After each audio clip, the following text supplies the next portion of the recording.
يا حبيبي تعالى. انا عايز افهم انت عملت كده ليه. بص شايف الموبايل اللي في ايدي ده؟ انا كنت بصور كل حاجه. والله انت اسمك ايه؟ حمزه. طب ممكن اخد رقم ماما يا حمزه؟ ماشي.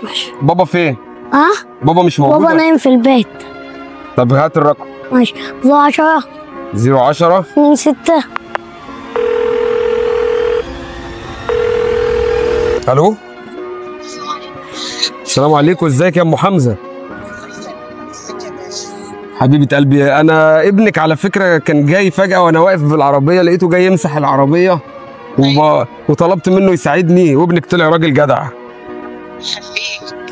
ابنك طلع راجل جدع وشرفك والله العظيم. انا معاكي علي الهلالي مقدم برنامج الهلالي شو على الفيسبوك، وابنك والله انا مبسوط بيه جدا، ربنا يبارك لك فيه يا رب. ممكن اذيع الفيديو ده عادي ولا فيها حاجه؟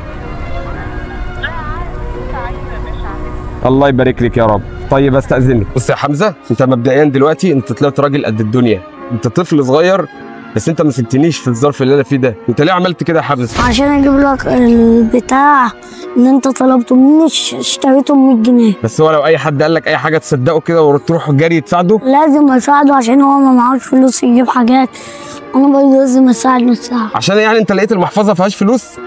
لا يا حبيب قلبي، انا مش عارف اقول لك ايه، والله العظيم انت راجل يا حمزه. الظرف ده فيه مكافاه بسيطه قوي، وروح رجع ازازه الميه دي وخد ال 100 جنيه تاني. ماشي. حمزه انت راجل قد الدنيا. انت كام سنه؟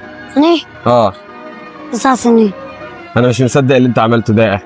تصدق بالله يا حمزه في شباب كبيره ورجاله بشنبات ممكن ما تعملش اللي انت عملته ده. حبيبي يا حمزه انا مبسوط قوي بيك يا حمزه. عايز حاجه؟ شكرا. السلام عليكم.